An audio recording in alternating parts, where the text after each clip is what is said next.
regularly, you know that one of my biggest pet peeves in media today is the lack of transparency. There are way too many hidden agendas out there. But there's a trend in the cable news world that's even worse than lack of transparency. It's fake transparency. Pundits branded as a member of one party, but really they're just there to bash their own party, as they call it.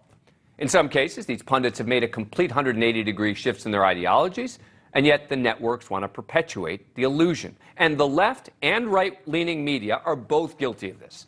They put people on the air as a Republican strategist or former advisor to name the Democrat.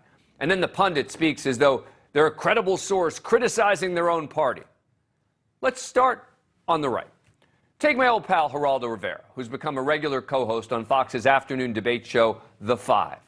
Geraldo, along with a couple of others, rotate in what Fox News calls the show's liberal seat.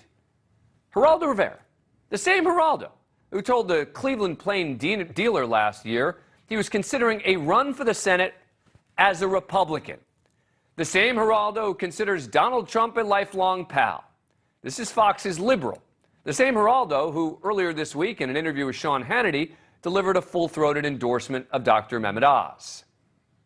That's why, Sean, I think I agree with you. I want Dr. Oz to win. He's a friend of mine. His wife, Lisa, a wonderful person. He was in the talk show business as I was. Obviously, he's a good guy, good, solid, good-hearted person. Have you heard any other liberals sort of waxing poetic about Dr. Oz like that? Because he's not really a liberal. And by the way, he admits it, even though he's supposed to be playing one. I'm a closet Republican. I mean, nobody knows I'm a Republican until they read Wikipedia. I don't know if he's kidding there, but look, I don't blame him for that, right? I blame Fox for mischaracterizing his role. And he's not the only pretender on Fox News. Regular Democratic guest Tulsi Gabbard and others often sound like they're far-right Republicans these days. But they're still identified as the Democrats that they once were. But let's be clear. They're playing the same games on the left-leaning outlets. Over on MSNBC, the pundit roster includes former GOP Congressman David Jolly, former RNC chair Michael Steele, former Trump official turned critic Miles Taylor. Here's Steele earlier this week, completely trashing the GOP over their response to the Buffalo supermarket shooting. And take note of how they identify him in the graphic at the bottom of the screen. We can get past that wishful thinking that Republicans are going to come around because today is Monday. Right? And this horror occurred when again? So you can see that there is no interest in stepping into this moment, very much as we've seen in the past. I give you Charlottesville.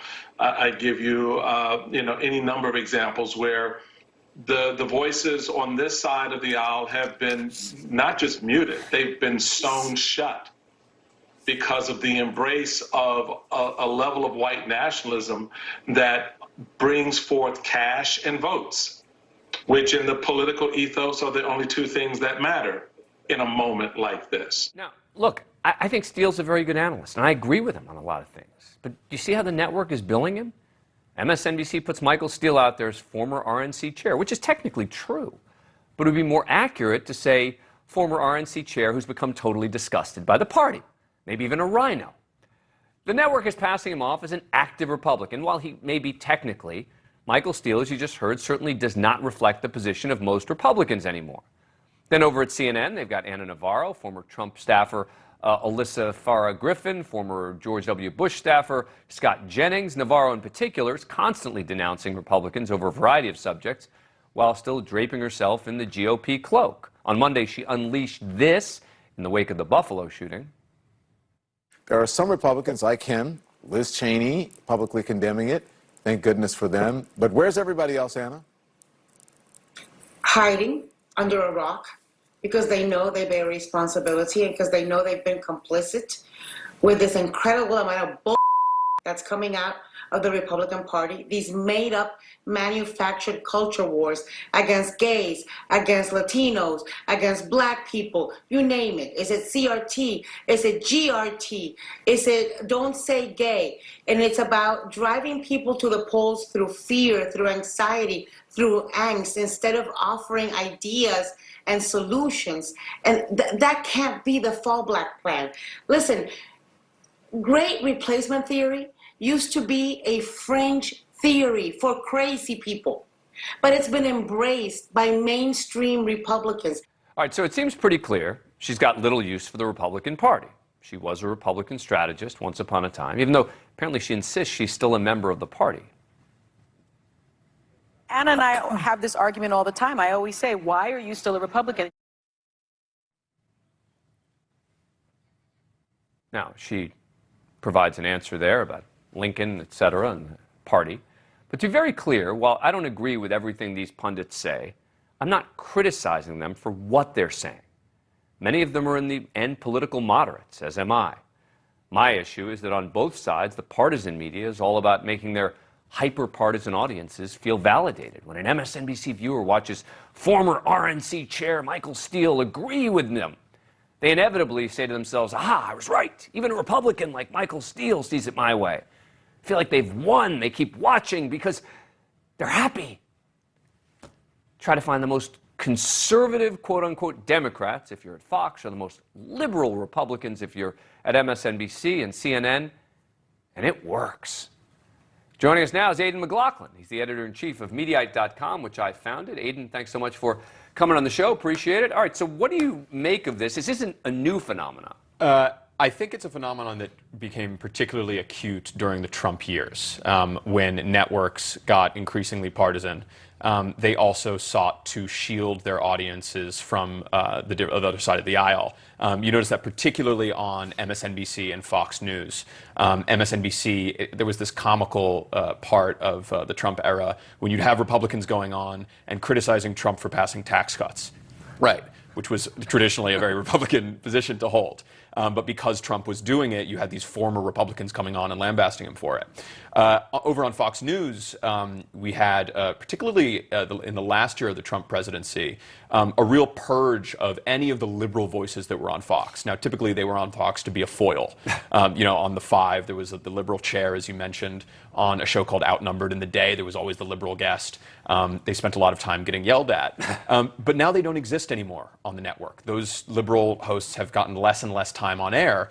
And it's because of these enormous pressures on cable news shows to cater to the audience. As you know, in cable news, you have minute-by-minute ratings where executives and producers can see exactly how many people are tuning in. And it remains the case that when somebody appears on Fox and says that the election was not stolen from Donald Trump, people stop tuning in. And that creates an enormous amount of pressure on executives and producers that want their show to have better ratings than the one in the next hour. Yeah, I've been trying to be very careful not to attack the pundits, per se, right? And more blame it on the networks in terms of how they build them. Because, I think these pundits are saying what they think. And as I mentioned, I share their views on certain topics. But do you think that any of the personalities are shaping their views so that they can be more consistent with the network they're on? Oh, I think certainly. It's particularly, and I don't want to name any names, but for certain pundits, particularly the ones that we're talking about here, they consider themselves media personalities, I think, over ideologues.